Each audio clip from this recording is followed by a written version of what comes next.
જોરદાર ને જબરદસ્ત ને મસ્ત મસ્ત થઈ ગયો છું. બધાને જય શ્રી કૃષ્ણ.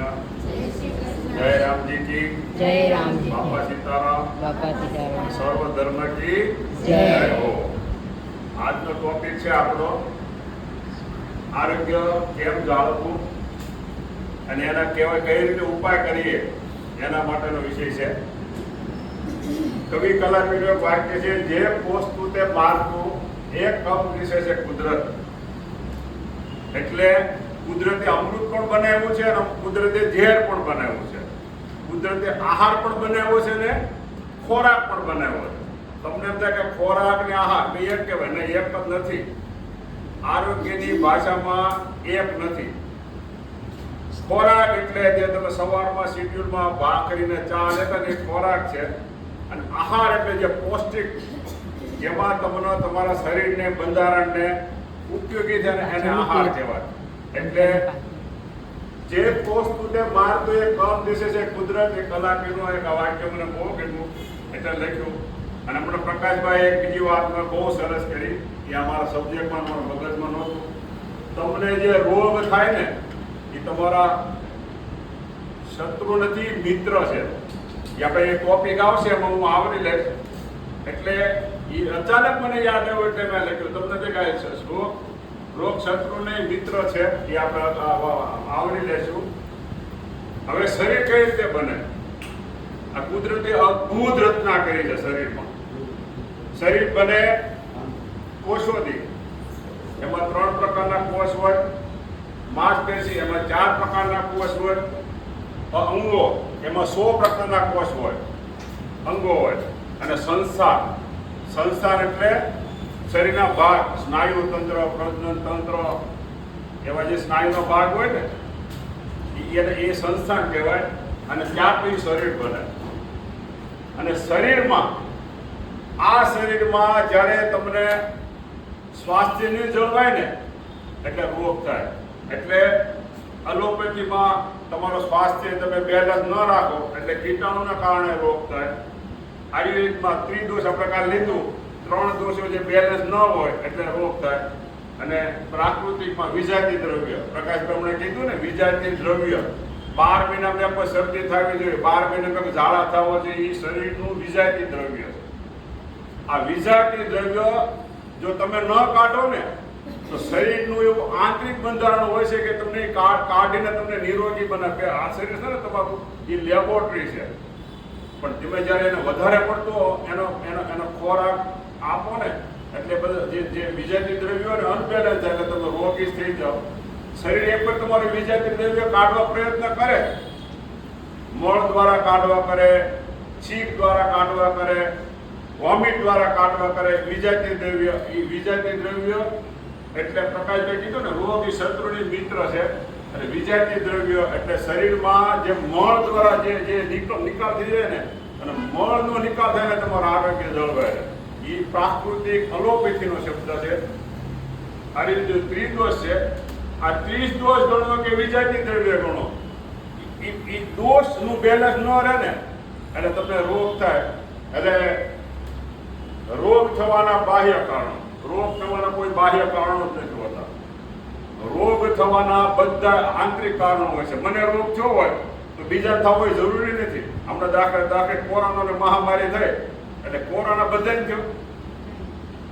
એટલે રોગ થવું એ બાહ્ય કારણ નથી. તમારું આરોગ્ય ન જાળવો એટલે તમને રોગ થાય. તો એ વ્યક્તિગત છે. હમણાં આપણે વિડીયો જોયો ને, સ્વાસ્થ્ય તમારું ન જળવાય તો પરિવારના કોઈ સભ્ય તમને એને ચિંતા થાય, પણ તમારું રોગ એ લઈ ન શકે. રોગનું કારણ બાહ્ય કારણ છે જ નહીં. શરદી થવી, મને શરદી થઈ, ઘરની સરને શરદી થાય એ જરૂરી નથી. એટલે હમણાં આપણું મહામારી ગઈ ને કોરોના બધાને થયો હોય તો એટલે એક મગજમાં રાખજો, આકસ્મિક જે કોઈ બનાવ બને, એક્સિડન્ટ થાય એ રોગ નથી. તમને ફ્રેક્ચર થયું હોય, મને ફ્રેક્ચર થયું એ રોગ નથી.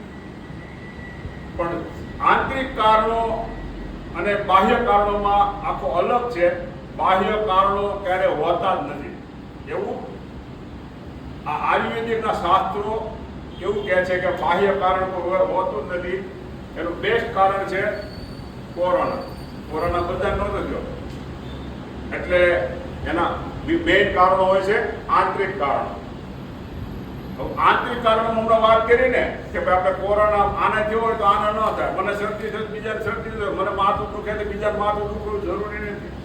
એ આંતરિક કારણોમાં તમારે આ સમસ્યા થાય ને એટલે રોગ થાય. તમારે આંતરિક કારણોમાં આ રોગો થાય ને શારીરિક, ઇન્દ્રિય સ્તર પર, મનના સ્તર પર, બુદ્ધિના સ્તર પર અને અહંકારના સ્તર પર. આ બધા આંતરિક રોગ થવાના કારણો છે. તમારા શરીરનું બંધારણ તમે આરોગ્યથી સારા ખોરાકથી ન જાળવો ને એટલે તમારો આંતરિક સમસ્યા ઉત્પાદન થાય અને એને કારણે કીટાણુથી થાય, ત્રિદોષથી થાય અને વિજાતી દ્રવ્યથી થાય. એટલે એમાં પહેલું છે શારીરિક સ્તર પર વ્યાધિ અને રોગો. તમને શારીરિક સ્તર પર એટલે કે તમે જે અહીં શિડ્યુલ આપવામાં આવે ને કેમ ખાવું, હમણાં આજે શિડ્યુલ આપ્યું ને કે ડ્રિંક લેવું, એ શું કામ આપ્યું છે?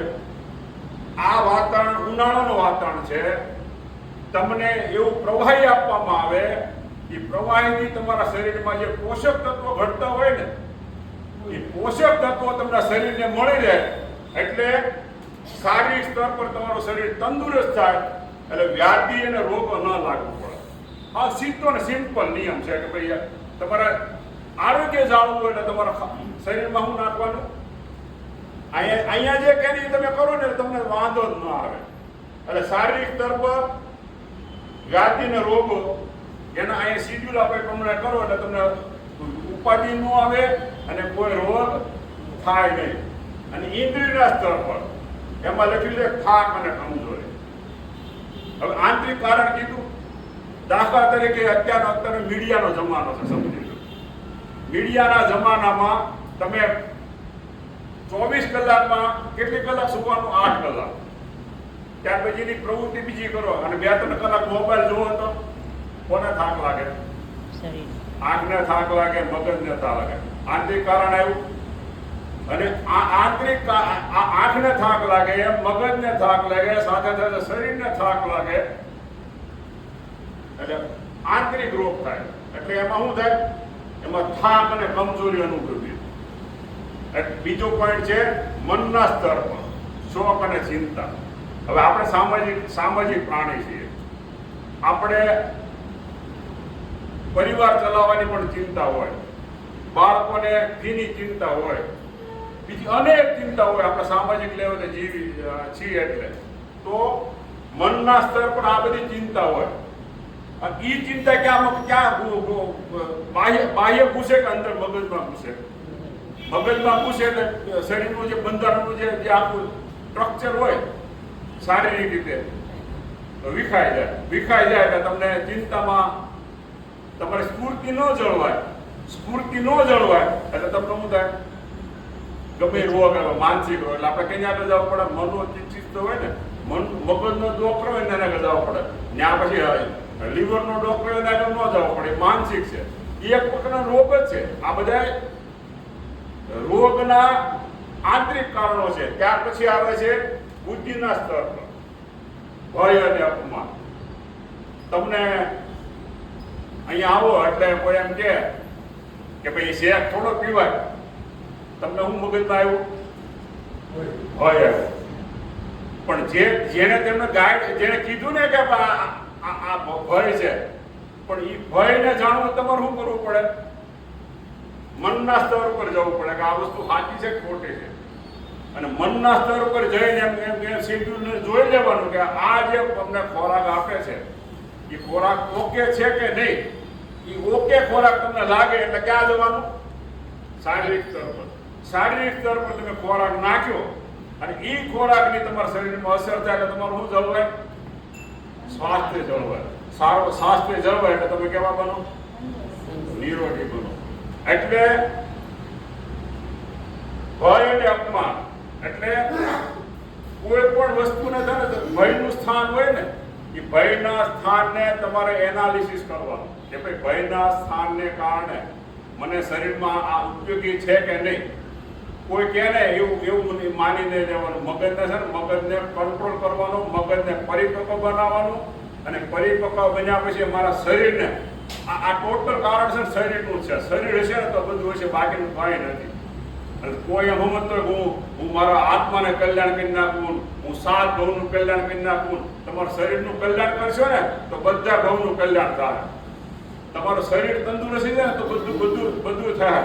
એટલે બુદ્ધિના તત્વ કોઈ ભય સ્થાન બતાવે તો એનું એનાલિસિસ કરવાનું, એને ભયના કારણો વિચારવાના અને મનને ભારણ આપવાનું, મનને ભારણ પછી શરીરમાં નાખવાનું. અહીં આપણે ખાઈ છે દાદા જેવો નાસ્તો, એ નાખવાનું એટલે તમારું શરીર જળવાય. ત્યાર પછી અહંકારના સ્તર, અહંકારના સ્તર પર આમાં આયુર્વેદિક શબ્દ છે, મેં અહીંયા નથી લખ્યો. એને મેં એમ લખ્યું આકસ્મિક દુઃખદ બનાવ. કુદરતના શેડ્યુલમાં જન્મ અને મરણ તમારા હાથની વાત છે નથી ને. એટલે કોઈ પણ આકસ્મિક બનાવ બને અથવા દુઃખદ ઘટના બને તો તમને પહેલા આમ કેવું થઈ જાય, અહંકાર આવી જાય, મારી જોડે આવું થયું. પણ એ તો એક નેચરલી છે.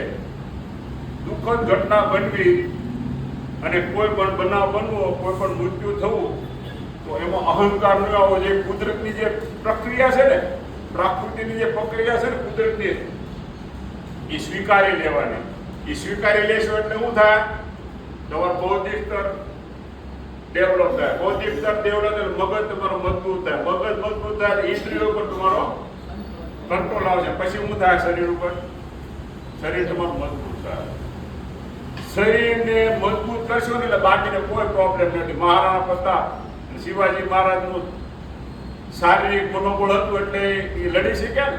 ગાંધીજી મહારાજનું, ગાંધીજી બાપુનું શારીરિક તંદુરસ્તી એટલે એ લડી શક્યા ને. એટલે શારીરિક સ્તર તમે ડેવલપ કરશો અને સ્વાસ્થ્ય તમારું જાળવશો એટલે બાકીના બધા પ્રોબ્લેમ છો. આપણે અહીંયા હું શું લેવા આવીએ છીએ?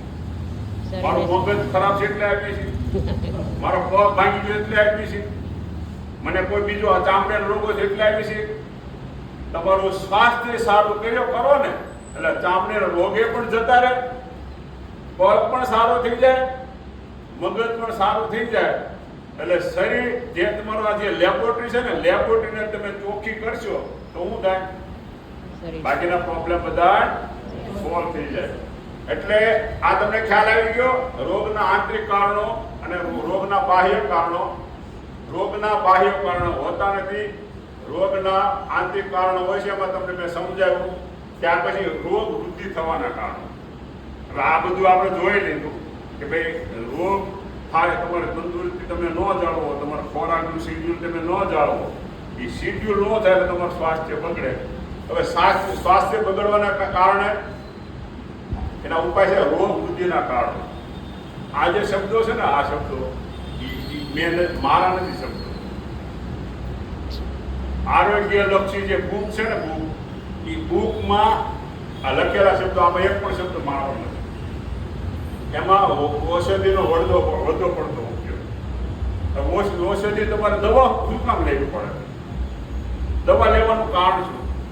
શરીરમાં બીમારી હોય તમને મુશ્કેલી છે એટલે કોણ કીટાણુ વધી ગયા હોય શરીરમાં, અથવા દોષનું બેલેન્સ ન રહ્યું હોય, અને કાં વિજાતીય દ્રવ્યનું બેલેન્સ ન રહ્યું હોય, એટલે તમારે શું લેવી પડે? તમારા દવા લેવા કરતા તમે તંદુરસ્ત હો અને તંદુરસ્તી વધારે ડેવલપ કરો તો શું થાય? શરીર કેવું થાય? તો વધારે પડતી દવા ન લેવી પડે અને શરીરમાં ઝેર ન નાખવું પડે, એના માટે તમે પહેલેથી જ જાગૃત થઈ જાઓ ને. અને અહીંયા જે આપે છે ને, અપરેટ છે, નાસ્તો છે, એને અહીંયા પણ શેડ્યુલ આપે. શેડ્યુલ તમે જાળવો એટલે તમારા શરીરમાં કેવું ન નાખવું પડે? ઝેર ન નાખવું પડે. દવા છે ને, દવા એ ઝેર છે એક પ્રકારનું. એ ઝેર તમે એ દવા જે અલોપેથી સિસ્ટમ છે, આપણે એ સિસ્ટમને આપણે વખોડતા નથી. શરીર માટે અને આરોગ્ય માટે બધું ઓકે છે, પણ એ વસ્તુઓ લઈ નાખી અને ખોટું કિડનીને ભારણ આપવું, જઠરને ભારણ આપવું, લીવરને ભારણ આપવું, અંગો છે ને, અંગો એને ભારણ આપવું. આ અંગો બગડે ને એટલે શરીર બગડે, શરીર બગડે એટલે આ બધું ના આવે. અંગો બગડે ને એટલે આ કીટાણુ અને ત્રિદોષ ને વિજાતી દ્રવ્ય આ બધું આવે. આ તો આવે એટલે તમારે તંદુરસ્તી ન જળવાય. એટલે ઔષધિનો વધારે પડતો ઉપયોગ ન કરવો હોય ને તો શું કામ કરવાનું? 5 પિલર ઉપર કામ કરો. અહીંયા આવે ને, આવો ને, ઘણા નથી આવતા. કસરત કરો, કોઈ 45 મિનિટ કસરત કરો. કસરત કરવાથી તમને બીજો ફાયદો શું થાય ખબર છે? તમે આ એને શું કાઢો છો? અહીંયા આવી પરચો એ શું છે? પરચેવો કાઢવો, પછી તમારે શરદી કાઢવી, એટલે શરીરમાં જે દ્રવ્ય વધારે શરીરને ગમે એ વસ્તુ ડિટોક્સ કરે. જે વધારાનું છે ને, વધારાનો જે કચરો મળ ભેગો થયો ને એ કાઢવા એ પહેલા પ્રયત્ન કરી લે. અને એ પ્રયત્ન કરતા એ ન નીકળે ને એટલે શું થાય? તમને રોગ થાય. એટલે વધારે પડતો દવાનો ઉપયોગ ન થાય. એટલે પણ 5 કિલો ઉપર કામ કરવાનું. માનસિક ચિંતા. આપણે સામાજિક, હમણાં મેં વાત કરી ને, સામાજિક પ્રાણી છે. એટલે સ્વાભાવિક છે કે આપણે ધંધાનું ટેન્શન હોય, બાળકોનું ભણાવવાનું ટેન્શન હોય, એ બધી ચિંતા તો હોય. અમને દાખલો આપ્યો ને, મહારાણા પ્રતાપનો, શિવાજી મહારાજનો દાખલો ટૂંકા આપ્યો.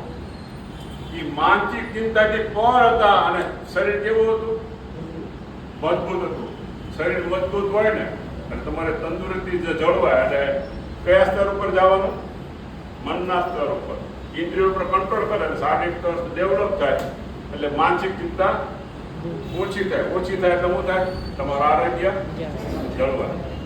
આ બધું છે ને, જે પણ છે ને, જે એ ટોટલ આરોગ્યથી જાવ. આ દવાખાના એટલા ખુલવાનું કારણ હું? તમારું આરોગ્ય સારું હતું એટલે દવાખાના ખુલ્યા. વિશ્વના એવા કેટલા દેશો છે જ્યાં છે સામાન્ય સિસ્ટમ જ નથી. શું કામ? આરોગ્ય આવેલું તો એની તંદુરસ્તી પ્રજાની એવી છે એને દવાખાનાની જરૂર નથી પડતી. પણ આપણે દવાખાનાની જરૂર શું કામ પડે એ આપણે આગળ વાત કરીશું. તમારો આ ખોરાક, આહાર, એનો તમે ભેદ નથી સમજતા ને. એટલે જો ખોરાકનો ભેદ સમજો અને આહારનો ભેદ સમજો એટલે તમારી જીવનશૈલી સારી બને. એટલે માનસિક ચિંતામાં પછી આપણે ગાઢ નિંદ્રા, આપણે નિંદ્રાનો પણ એપિસોડ લીધો હતો. એમાં હું વારંવાર કયા સ્તર ઉપર નરસિંહભાઈ જતો હતો? શરીર. તમારું જો તમે તમારા શરીરને જે નિંદર પૂરી ન મળે ને, એટલે શરીરના જે આ જે અવયવો હોય ને, અંગો હોય ને, અંગો એને પૂરતો આરામ ન મળે. આપણે સાહેબ ઓલી સીડી ઉપર જતા હતા ને, જેવી ઘડિયાળ ઉપર, એ અંગોને જો તને આરામ ન મળે આ નિંદરને કારણે, અને આરામ ન મળે એટલે શરીર કેવું થઈ જાય? શિથિલ થઈ જાય. શરીર શિથિલ થાય એટલે પાછું ક્યાં આવ્યું? શારીરિક તમારે ન જળવાય એટલે તમારું આરોગ્ય ન જળવાય. એટલે બહેતર છે કે તમને કોઈ પણ પ્રકારના રોગ થાય પહેલા અહીંયા આવો, કસરત કરો, ફ્રેશ પીવો અને નાસ્તો કરી અને 2 કલાકનો શેડ્યુલ તમે જાઓ છો ને, તમારે 22 કલાક કેવી જાય? ધી બેસ્ટ જાય. કેવી જાય? ધી બેસ્ટ જાય. અને આપણે જે વિડીયોમાં શું કહેવા માંગે ખબર? તમે સાંભળ્યું? તમે તમારો રોગનો કોઈ ભાગીદાર, કર્મનો કોઈ ભાગીદાર નથી. તો આપણે શું સમજવાનું છે? તમારો રોગનો કોઈ ભાગીદાર ન હોય, તમારો કર્મનો ભાગીદાર ન હોય તો આપણે શું કરવું પડે? સ્વાસ્થ્ય સુધારવું પડે ને. એટલે આપણે કોઈને ખબર કાઢવા જઈએ ને, એટલે બહુ બીમાર હોય, કોઈ વડીલ બહુ બીમાર હોય, આપણા ઘરના કોઈ સભ્ય બીમાર હોય એટલે આપણે શું કહીએ ખબર છે? બહુ પીડાય છે.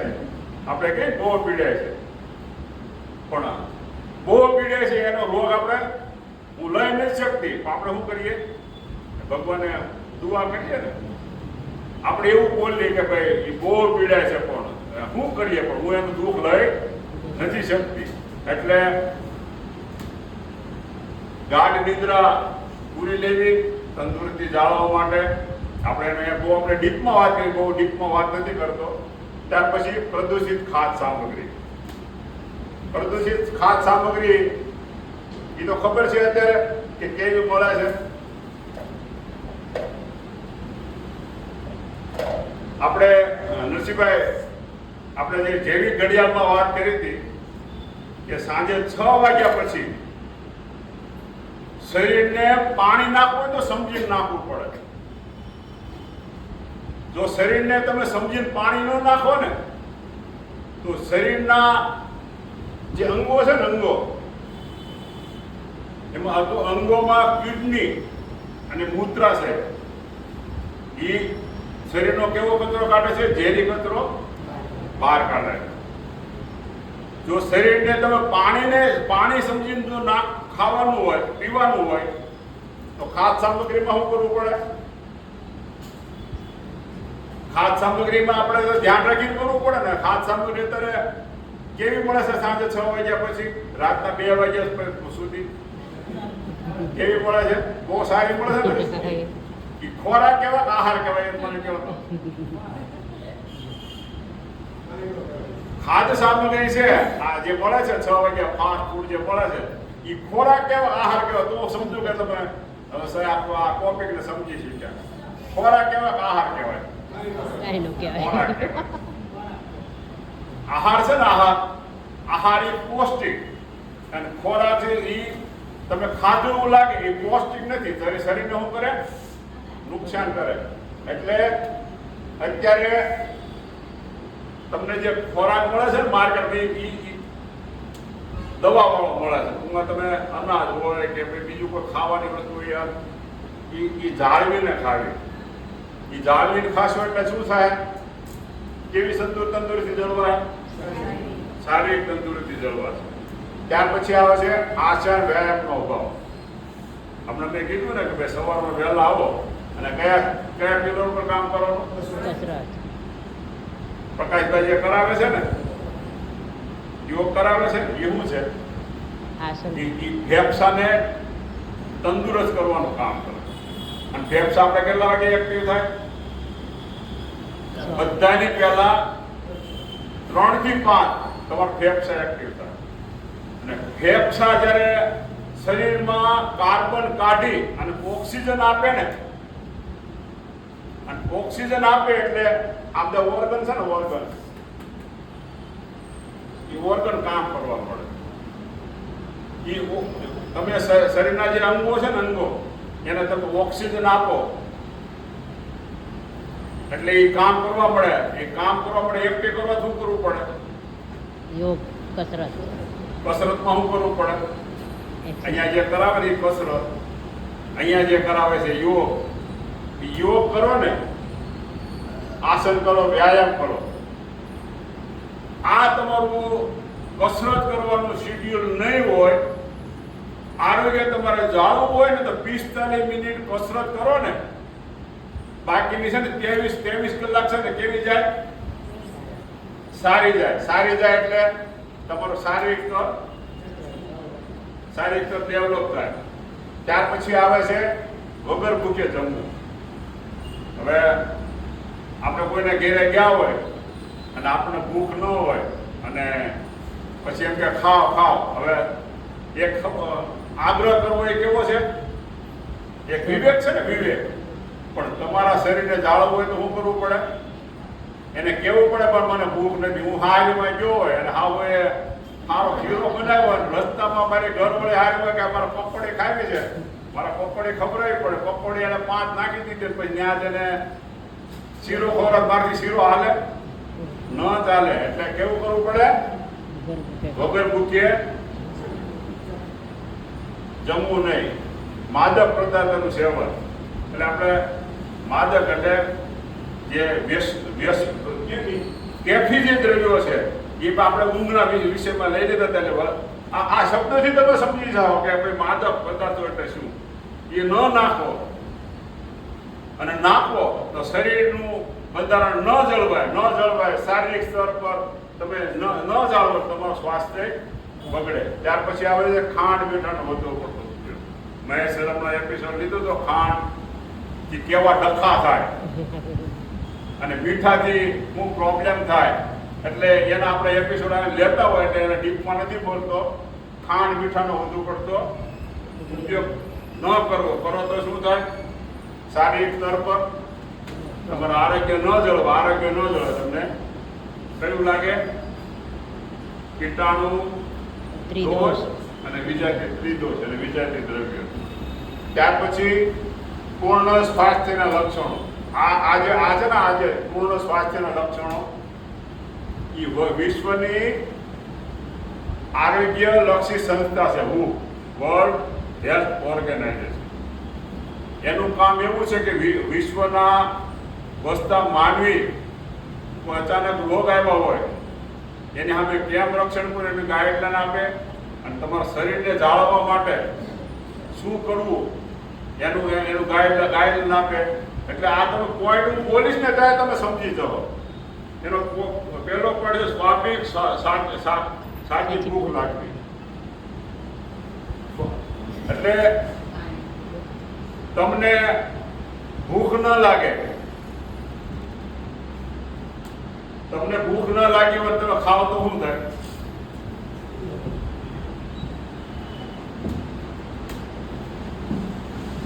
ભૂખ ન લાગે અને તમે ખાવ તો શું થાય?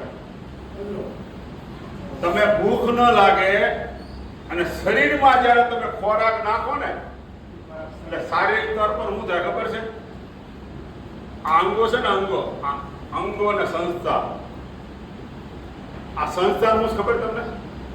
શરીરના 5 થી 6 ભાગ: સ્નાયુ તંત્ર, પ્રજનન તંત્ર, ઉત્સર્જન તંત્ર, અસ્થિ તંત્ર. એ સંસ્થાન છે શરીરના કુદરતે ભાગ પાડેલા. આ એ સંસ્થાન છે. આ પછી શરીર બને.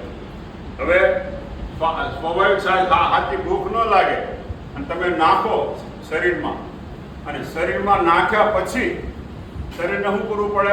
એને ગમે ઠેકાણે તો પાડવું ને. અને ઠેકાણે પાડવા શું થાય?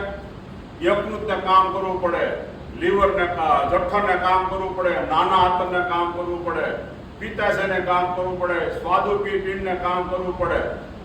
અને એ બધું કામમાં અનબેલેન્સ આવે એટલે કેવા દ્રવ્યો ઉભો થાય? વિજાતીય દ્રવ્ય. એટલે મળ બરાબર ન નીકળે એટલે શું થાય? તમને રોગ લાગવો પડે. આ સાચી ભૂખ લગાવવા માટે શું કરવું પડે ખબર છે? આપણે આ મહાપુરુષે શું કર્યું? બહુ આપણે જે ઋષિ મુનિએ, તમે આમ સમજો નહીં ને કે ધાર્મિક બેઝ ઉપર શું લઈ ગયા? ઉપવાસ લઈ ગયા. એટલે સાચી ભૂખ લાગવા માટે ઉપવાસ કરવો. ઉપવાસ કરવાની પણ ઘણી ફોર્મ્યુલાઓ છે. એટલે સાચી ભૂખ લાગે તો જમવું. પછી ગાઢ નિદ્રા આવી. એટલે આપણે ગાઢ નિદ્રાની વાત કરી, આપણે પોઈન્ટ આગળ ડિસ્કસ કરેલો છે. માથું ઠંડુ, પેટ ઠરેલું, હાથ પગ ગરમ. એટલે કોઈ બીમાર પડે આપણે પહેલા શું કરીએ? એને પગને અડી, માથાને અડી. એટલે માથું ઠંડુ ન હોય તો શું થાય? માણસ છે ને ફરંટી મારી જાય. પેટ નરમ ન હોય,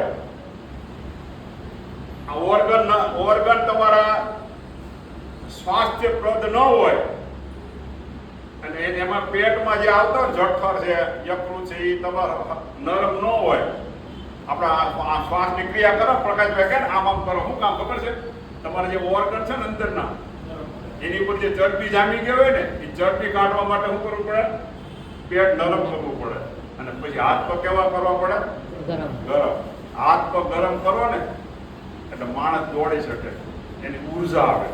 એટલે માથું ઠંડુ, પેટ નરમ ને હાથ પગ ગરમ. અત્યારે શું થયું ખબર છે? હાથ પગ છે ને ઠંડા કિન્યા ગયા અને માથું કેવું કિન્યા ગયું છે? ગરમ. અને એક્સિડન્ટ થયો. પ્રકાશ મહેશ અને મારા 4 હપ્તા એક્સિડન્ટ થયું હોય ને તો હું ગમ નો ખાવ અને મહેશરે ગમ નો ખાય ને શું કરી? અરે યાર ભાવતો નથી. એટલે આ સ્તર તમે ડેવલપ કરો ને એટલે તંદુરસ્તી તમારી જળવાય. ત્યાર પછી હોઠ, જીભ અને હોઠ ગુલાબી. જીભના ડોક્ટર આગળ જાઓ તો તમને શું કહે ખબર છે? હું જોયા જીભ. એ જીભના ઉપર તમારા શરીરમાં કેવા વિજાતીય દ્રવ્યો, કેવા ત્રિદોષ અને કેવા કીટાણુ, એની ઉપરથી એ નક્કી કરીને તમને શું આપે? દવા આપે. એટલે એનું ગીત પણ છે. આપણે ગીત નથી દોરાવું. એટલે જીભ ને હોઠ કેવા હોવો જોઈએ? ગુલાબી કરવો હોય તો ગુલાબી જેટ નો કરવા હોય તો શું કરવું પડે? કસરત. આ 5 કિલો પર કામ કરવું પડે. ત્યાર પછી હવે આંખો સ્વચ્છ ને સાફ હોય. અહીંયા વસંત દીદી આ કસરત કરાવે છે ને આંખને આમાં શું કામ કરાવે ખબર છે? આંખની અંદર જે અંદર જે નસું હોય ને નસોને કસરત આપો ને એટલે આંખ તમારી કેવી થાય? તંદુરસ્ત થાય. ત્યાર પછી આવે છે વ્યક્તિ ગુસ્સા રહિત ને માનસિક તણાવ મુક્ત અને ચીડિયાપણ. આ પોઈન્ટમાં તમે સમજી શકો. સ્વાસ્થ્ય બરાબર ન હોય, મને રોગ થયો હોય ને કોઈ એમ કે તને શું થયું, પછી ખોટી સલાહ આપવામાં તમને શું આવે? ચીડિયાપણું આવે ને. ત્યાર પછી હવે ત્વચા મુલાયમ ને સ્વચ્છ અને સુવાળ હોવી જોઈએ. આ ત્વચા મુલાયમ, હું પેલા અહીંયા આવ્યો હતો ને તો મારા હાથ છે ને આ છે ને તે થોડાક જાડા અને તમે તો આમ કરીએ ને ત્વચા કેવી થઈ? મુલાયમ થઈ. પછી મુલાયમ થઈ તો મારા વાળ કેવા થયા? કાળા થયા. એ કેના કારણે છે?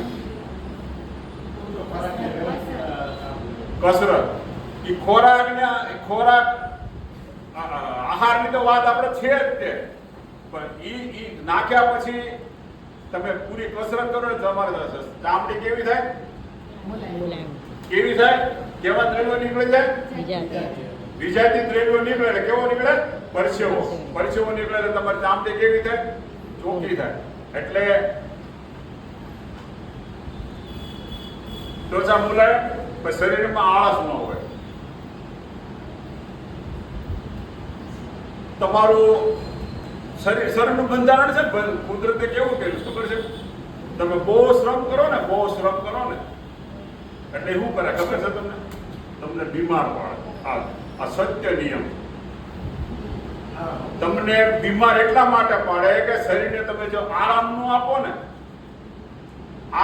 આપો એટલે તમારી તંદુરસ્તી જળવાય નહીં.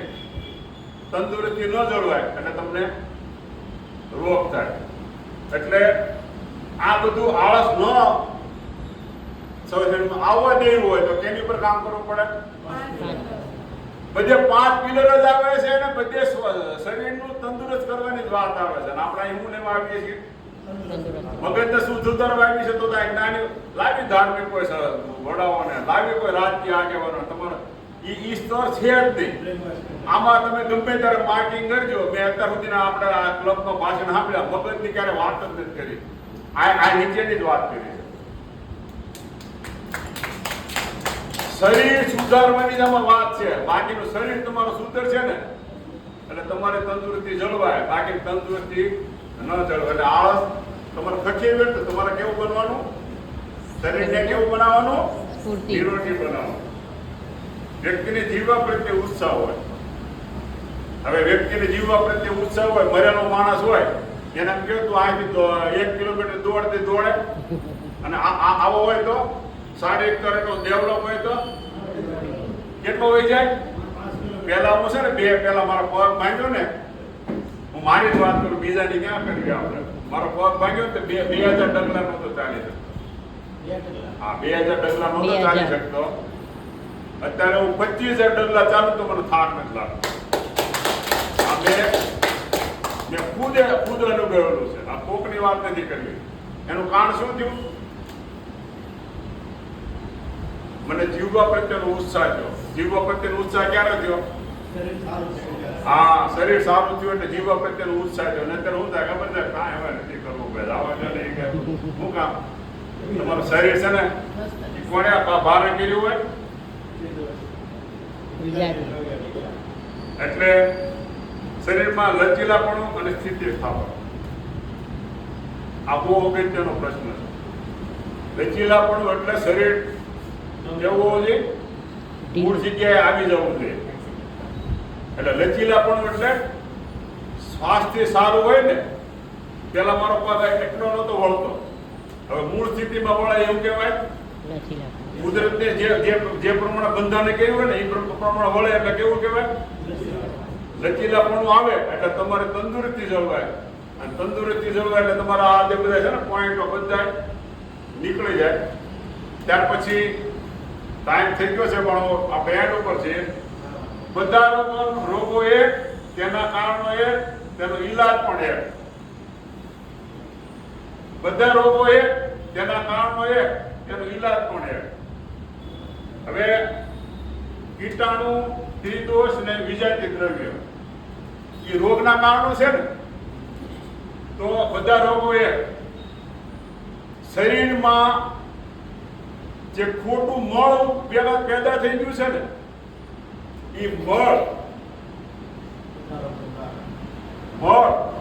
નો તમે નિકાલ ન કરો ને તો કારણ બધું એક જ છે. પણ મળનો નિકાલ કર્યા પછી જે શરીરમાં જે સંક્રમણ કરે છે ને, એ જો તમે નિકાલ કરો ને તો ઈલાજ કયો છે? એક જ છે. શું કરવાનું? રાજા જેવો નાસ્તો. બધા રોગો એક. રોગો કેટલી પ્રકારના શરીરમાં થાય, એ રોગોને તમે વિજાતીય દ્રવ્યો બહાર કાઢી નાખો એટલે શરીર કેવું થઈ જાય? તંદુરસ્ત થઈ જાય. એટલે બધા રોગો એક. ઓર્ગનનો જે ઓર્ગનને જે રોગો છે બધા રોગો એક. એના કારણો પણ એક જ છે. સ્વાસ્થ્ય ન જાળવું એટલે કારણ એક છે, અને કારણ ન જાળવે એટલે ઈલાજ કયો છે? એક જ છે. કયો છે ઈલાજ? 5 પિલર ને જે તમે અફ્રેશ પીવો છો અને રાજા જેવો નાસ્તો કરો છો ને, એટલે શું થાય? આરોગ્ય અને તંદુરસ્તી જળવાય. એટલે રોગ છે એ તમારો દુશ્મન નથી, રોગ છે એ તમારો મિત્ર છે. એ મિત્ર તમને જાગૃત કરે છે કે તું બેટા જાય, બાપા જાય, દીકરા જાય, તું આ 5 પિલર ઉપર કામ કરીને તો તારી તંદુરસ્તી જળવાય. તંદુરસ્તી જળવાય એટલે શારીરિક તમારો ડેવલપ થાય, બાકીના બધા સ્તર ડેવલપ. આ જેટલા દેશમાં જે મહાપુરુષો થઈ ગયા છે ને, એને પોતે સારી તંદુરસ્તી જાળવી રાખી છે ને, એટલા માટે એ સારા કાર્યો કરી છે. આપણે જીવનમાં સારા કાર્યો કરવા હોય તો શરીરને પહેલા મન, આત્મા એ બધાને હરખા કરશું ને તો બધું જળવાશે. તો મારી વાતને વિરમું છું. તો અસ્તુ. ભારત માતા કી જય. બધા તંદુરસ્ત રહો, નિરોગી રહો, ભગવાનને પ્રાર્થના છે. જય માતાજી.